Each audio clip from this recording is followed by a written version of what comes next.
If you want to understand how visitors interact with your Shopify store, installing Microsoft Clarity gives you session recordings and heat maps. Start by signing into your Microsoft Clarity account. If you don't have one, create an account and start a new project for your Shopify store. Copy the tracking code Clarity provides. Next, log into your Shopify admin dashboard and go to Online Store, then Themes.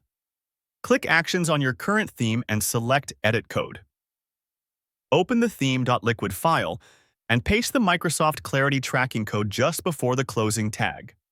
Save the changes. Once installed, visit your store to ensure the code is running. Clarity will start tracking user sessions, giving you insights into clicks, scrolls, and heat maps.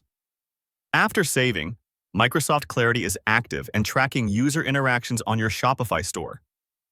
Thanks for watching, and I'll see you in the next video.